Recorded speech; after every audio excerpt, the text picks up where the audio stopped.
Forbes India Small Business Summit, presented by PhonePe Payment Gateway.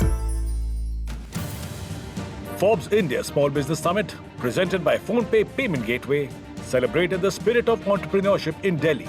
The summit brought together top minds to discuss the future of MSMEs and their potential through technology and digital transformation. The evening featured insightful fireside chats, starting with Technology for Tomorrow, equipping small businesses for a new era of success. Tell us about the state of technology adoption in small businesses. Technology adoption in the small businesses. Now, for people who don't know me, I'm both an insider, outsider, having lived outside the India majority of my working life, and coming back to India, I can tell you one thing that excites me about our country. It's not just about technology adoption, but the speed at which the technology is adopted, this technology is transformed. So you look at any Indian sector right now, and they are part of, they are using automation, they are using online access to sell nationally or globally. We have seen some fantastic ads just before this session, which ultimately covers and gets home the point. And the best thing is, with the financial inclusion, with the technology adoption, we are really democratizing the success, democratizing the opportunity, and I would say that we are just getting started. The futuristic technology adoption that you have talked about sounds very interesting. And of course, we have seen examples that prove that this is something happening on the ground. But tell me a bit about the trends that we are seeing when it comes to companies. How do they go about getting these processes in place? What are the enablers that help them in the process? So I think one common denominator, right? Before we dive into specifics, MSME as a word is an ocean. Right? You have mid-sized companies, you have micro, you have small, they have all different needs. A service company versus a retailer versus a manufacturer have again very different needs. So we can't paint all of them with the same brush. But there are some common themes which are there right now. One is that a lot of them are now digitizing at least the payments part of it, whether they serve domestic markets, whether they serve international markets, whether they are B2B, B2C, all of them, we have seen substantial improvements in digitization of the payments part. And what that has led to is a proliferation of data which is lying in various systems, and that creates its own opportunities and challenges. So I think it's been used as a cliche, but it's very much true that data is the new oil. And the only thing is that oil is not in one single petrol pump or a container. It's dispersed across your organizations, and often no one really knows where it's lying. So that's one clear thing. The second thing I think, which is as a trend is it's a fragmented market. The stronger players will get stronger, and the weaker ones will get weaker, right? So what is the differentiating factor? I do believe that, if you take the technology part aside, just the fact that knowing your customer and mining that customer again and again, right? So for that, again, you need data. So a CRM tool or something like that is really like a must-have tool, which is there. The other trend, just to kind of allude to the data itself, is cybersecurity is one of the biggest concerns right now. And I don't just mean someone hacking into the systems. It is also the data which is lying within your organizations. Is it secure? Are there restrictions in place for that? Or do you have issues where someone leaves the organization and the data flows with it? In general, when we think of MSMEs, we always credit them for frugal innovation, the jugaad, what we call locally. Tell me a bit about how this mindset of being agile, using frugal innovation mechanisms, has allowed startups to tackle global and local challenges. Rishi, you can go first. Sure. Whenever somebody says frugal innovation, right, the first thing which comes to my mind is the Mars mission India had. Yeah, everybody knows it only costed $74 million. Costed less than the Interstellar movie itself. In fact, the per kilometer cost is lower than an auto rickshaw ride, in our country. But frugal innovation is not just about, jugaad or, being cost effective. It's doing more with less. And I know as small businesses, mid-sized businesses, growing businesses, these are not easy decisions at times. Yeah, they are not something you can take very easily. But at the end of the day, there are many examples across many industries and many sectors where people have taken, what was a frugal innovation, understanding your customers, using the technologies, and so on, and leapfrogging, addressing your market. Now an artist in Jaipur or a craftsman in Coimbatore or a sari seller in Indore can sell globally. This was just not possible, even a decade ago. And again, I am extremely bullish about, the trajectory of where we are going as a country and, being driven. And it is to some extent cultural as well. Frugal innovation is something which comes to us naturally, I would like to believe. Yeah. Priyankar, would you like to add something? So I have a bit of a contrarian view here. I feel frugality is necessary. It's a mindset which is needed. However, there's a difference between frugality and jugaad.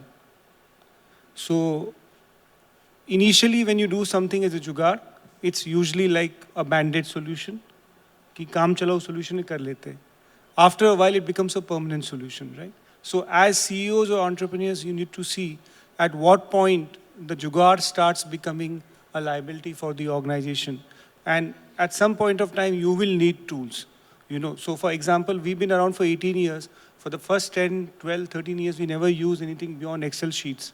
But then the organization grew, and we realized that the Excel sheet cannot do the job, or a Google sheet cannot do the job, which a software can do. So there are different periods, but frugality as a mindset is good, is necessary, but we need to know the limitations of that too. So we have just one more minute to wrap up the discussion. So one common question, and if you can give 30-second responses to that. What are some areas that we can improve on the technological front to improve the digital infrastructure, for instance, for MSMEs to operate in, so that we can widen the reach, so that we can widen the access of markets for them? What are your thoughts? Everybody around technology talks about AI these days, yeah? And some people define it as you having Einstein in your basement. So we are, which is essentially access to the most intelligent person ever. You all have access to Einstein today, yeah? Just go to ChatGPT or Google Bard or whoever it is, right? And we are at the cusp of productivity, really explosion of productivity in whatever you do. And we are, again, just getting started. So this is a huge area for India to continue to tap into. I know we will, across, again, different industries, look at AI, look at automations, look at IoTs, look at many, many things which are dependent on many different areas and business models and so on. But, I would just name at, I know everybody's talking about AI, but that is probably one thing where we have a lot of scope to do more. So earlier we used to talk about roti kapda bijli makan, right? And it used to be bijli for industrialists or for businesses. I think at least for Delhi NCR, power is mostly okay. Telecom connectivity is good. So the hard infrastructure part is generally in a good shape. Maybe there are patches of connectivity issues which are there, which can be improved. But I think the real challenge right now is what he said, and a lot of people are underestimating it. They say it is hype, and it is true. There is a fair bit of hype in most of the things which are there. But the sheer things which AI can do and the rapid pace at which it is changing, there won't be a single business left which will not be affected. So that training infrastructure to make our society adapt to it and absorb it, I think that is still, we have a long way to go there. The second fireside chat was about empowering Bharat's big small businesses. This conversation explored how small businesses across India can access the resources and strategies they need to succeed on a larger scale. What are the challenges that different MSMEs in a variety of sectors face? If you look at textiles, I'm sure the challenges would be very different from, say, agriculture. Based on your conversations, what are some takeaways? I think there are common factors regardless of anything. And I think the one we hear from most SMEs is finance or payments. And people like PhonePe, and as mentioned last session, this 45-day payment cycle rule which has been made has really helped ease that. So payments, financing, those are the common challenges across various sectors. Then, of course, you have differences. Do you have somebody in the textile industry? And in the last 1 year, many of you may have observed that a lot of opposition to this 45-day payment rule came from the textile industry, but not from the manufacturers, but from the traders who did not want to pay the manufacturer in 45 days, but wanted to be able to pay as and when they collected their payments. In the agricultural sector, there's all this fight about MSPs, farmers, and so on, which is going on.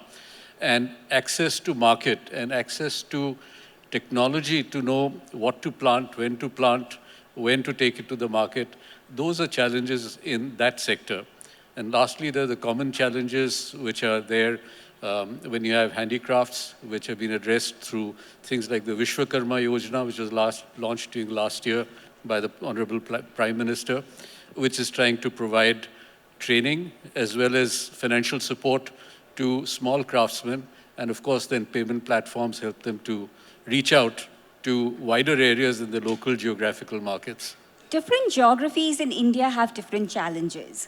When you interact with companies in rural areas that have limited access to many of these digital capabilities that we spoke about, what are your key takeaways in the sense that when you interact with them, what are some common inferences you draw based on how they are navigating this space, and how do you think we can actually bridge the digital divide? So I feel the digital growth and acceptance is a question at 3 levels. One is the broader ecosystem and how do you thrive around that.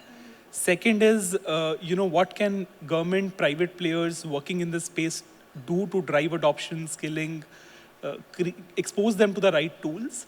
And third, no one really taught anything in the beginning to the YouTubers in Tulsi. They picked it up themselves. Like there's a certain bit of entrepreneurship awareness which has to come in from within for the MSMEs also to take it to the next level.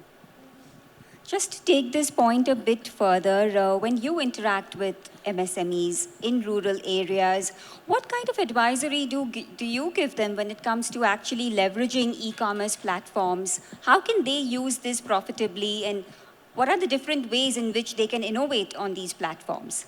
Yeah, I think the first thing is to educate people, make them aware, create an awareness that something like this exists. And I think more and more people are having easier access to it. Maybe I'm revealing my age, but there was a time when if you wanted to make a phone call or send a message, you went to an ISD booth and asked the person to actually dial the number for you, and now everybody does it on their phone. So I think this is a phase we are going through on the digital front, where now people in remote areas are using their phones for much more than just talking. And this is enabling people to reach out. I think in the rural areas earlier, most of the businesses were limited to their local geographical area where they knew people, where they could supply goods, where they could collect their payment, where the buyers could know that here's somebody who's a supplier. Those boundaries are now going away. With the digital world coming in and awareness, people in the remotest villages now have aspirations to buy things on Amazon, to buy things from anywhere in the country. And similarly, then the flip side of that is that the manufacturer, the supplier, or the person who's the producer of that also feels confident that he can supply.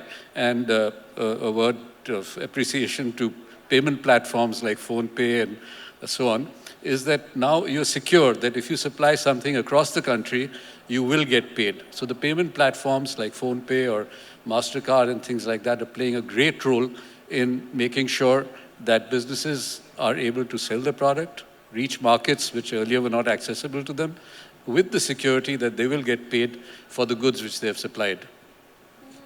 I would imagine that budget would be a constraint for many of the rural MSMEs. How do they navigate this challenge? I think a lot of innovation has to come from the providers of technology services. If you look at the kind of solutions out there in the market now, the entire industry has moved away from having a heavy tech setup cost upfront to a more subscription-led model.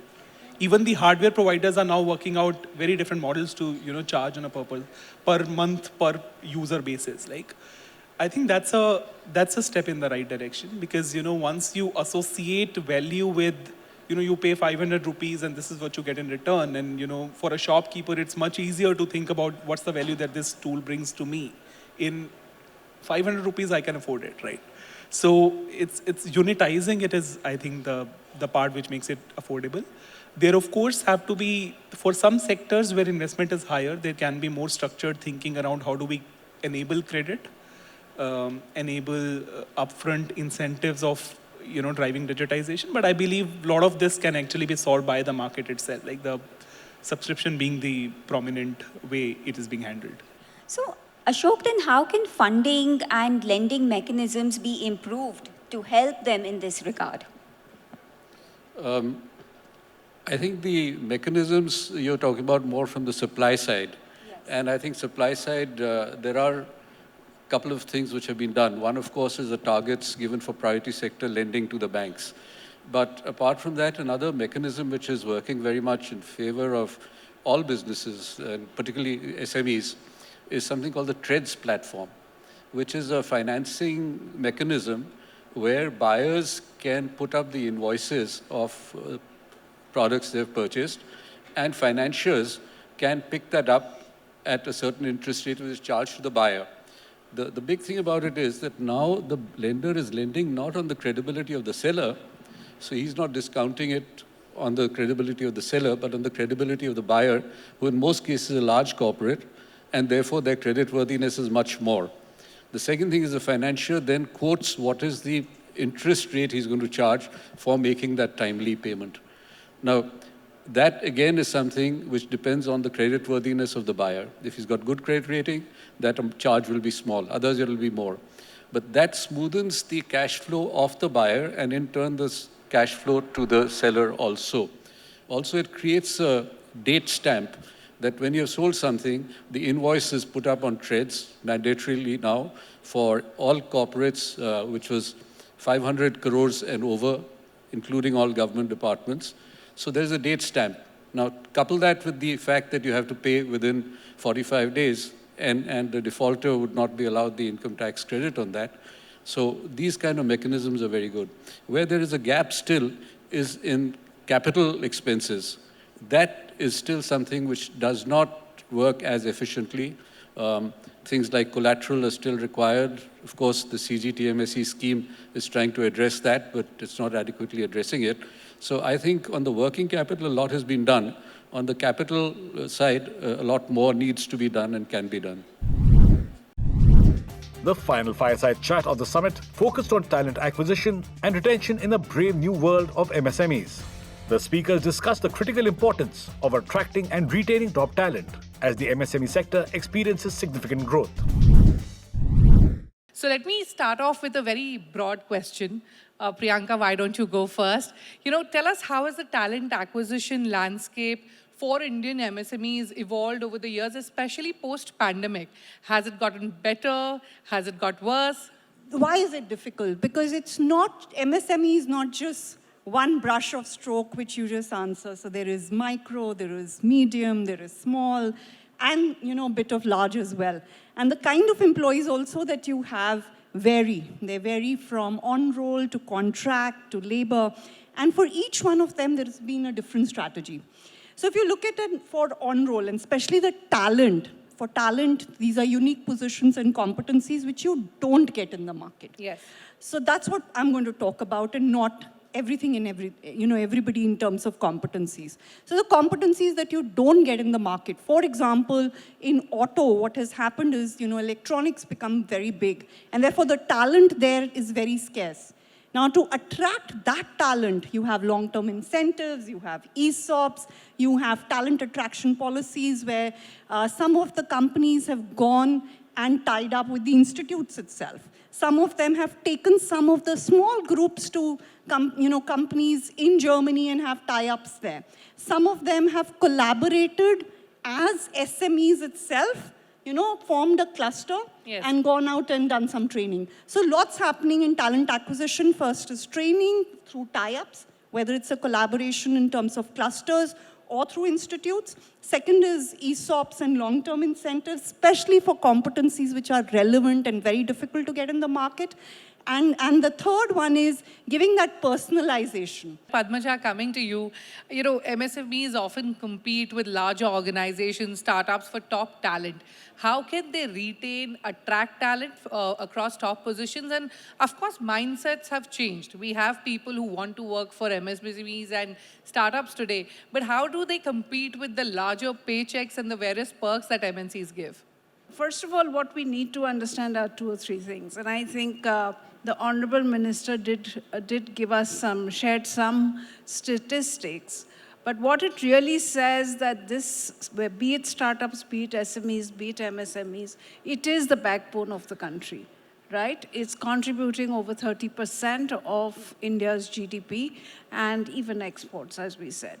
The second thing it's important to understand is that a lot of digitization, innovation, IP creation, all of that is happening at the startup level or at the SME level much, much more and much faster than what larger organizations are doing. Now, that really means that the talent that the startups, SMEs need is absolutely critical. Because when you look at SMEs and when we look at startups for that matter as investors, for us, I think the most important factor, and personally I look at 70% of weightage that I give to a company, is based on talent. Wow. The founders and the top management, the advisors, and the people who are sort of domain experts, the ones she referred to. So I think that talent becomes critical. And when that becomes critical, you need to start thinking of 2 or 3 things. Number one, not only how you retain. I think what is most important is, are they resilient? Yes. Because the journey of a startup is like a yo-yo, right? Yeah. There's a week of crisis and perhaps one day of joy. So I think resilience is one of the big things that matter. Second, I think, is leadership, right? And especially in top management and founders. Third is, because if you get those 2 right, your ability to retain the next tier of talent becomes far easier. Right? Because it is that 1 or 2 leaders who will drive the motivation in the company. So I think if you look at it from a corporate versus a startup or an SME scenario, I think motivation, career path, access to top management, being able to sort of forge and adapt and move nimbly, I think these are very important cultural points that need to get embedded. And then my next question is for the both of you. We are here sitting in New Delhi. What unique advantage does Delhi offer, SMEs in terms of accessing and retaining talent as compared to tier 2, tier 3 towns? I'll start. I'm doing a project in Sambalpur, in Jharsuguda, in Chandarpur. Okay. And we were talking to the young people over there, typically around 20 to 35 years of age. And one of the things that they miss from Delhi is the order-in facility. Simple things like those. Just going out and eating, being able to eat food in the office itself, those are little things that they miss, which Delhi offers, other than the pollution and other things. But I think what Delhi does offer is also a lot of chambers being here, the fact that, a lot of government policies are made, so you can involve the employees in doing those kind of things, which is policy making. If your, SME needs it. It can also offer a lot of culture and a lot of work outside the work itself. But I think more than that, Delhi does offer the work culture itself, which is great. And being from the city, I would say, once you start living here, you do stay, within the city itself. But a lot of companies are giving, if possible, flexible work hours. So that also is a great advantage which tier 2, tier 3 cities are not giving. Having said that, I think a lot of growth is happening in tier 2, tier 3. So I will still be positive on the tier 2, tier 3 side itself. A lot of innovation, a lot of companies which are coming in those cities is very different than Delhi itself. All right, another Padma, aspect if you to have it, another aspect to it is that, Padmaja, I want to ask you, are Delhi-based SMEs effectively utilizing government, schemes-backed initiatives like we have the Delhi Skill Development Mission or Startup Delhi to address talent gaps? Do you see that happening? Well, I'll be very honest, Delhi or for that matter, any other metropolitan city in the country, it offers 2 or 3 things which are very important, right? One is access to, training and upgrading yourself. And you can almost change your sectors, right? Number 2 is skill development. And skill development can happen in different ways. Some of them may be government-sponsored, but there are a huge number which is happening, which is not necessarily government-sponsored. And I think the most powerful reason for people, apart from what Priyanka said, is quality of life, access to entertainment, access to all of that. I think one of the most important things is access to fast technology transformation. Yes. I mean, we ourselves are investing. I'm just looking at a company which is really, see, SMEs and startups use WhatsApp. India is a land of WhatsApp. I'm just giving you one example, right? All of us communicate more on WhatsApp than what we talk to each other. Yeah. The sales people of SMEs, the procurement people of startups, they're all using WhatsApp. Now, how does an organization know what is being communicated? Because there is no dashboard, there is no record. So we are actually looking at a company which is a WhatsApp sales force for the SMEs, right? Now, this is something which emerged out of a metropolitan city. It did not emerge out of a small country. Yes. So it's very important to understand that the power of technology we talk about is huge potential, but the implementation of it is much faster in the cities, right? Having said that, once a technology gets established, I think its percolation in tier 2, tier 3 is much faster. Today, when we talk to a lot of companies which are in tier 2, tier 3, they are much faster to get onto Google or Zoom. And we still say, why don't you come over? Yes. It's just the mindset change. So I think that's the big difference to me. And finally, I think, to me, talent is also very price conscious, right? And they're very capital efficient. What applies to customers applies to talent. So we are seeing with the same package in the tier 2, tier 3, actually using that money in a much better and efficient way than what we see here.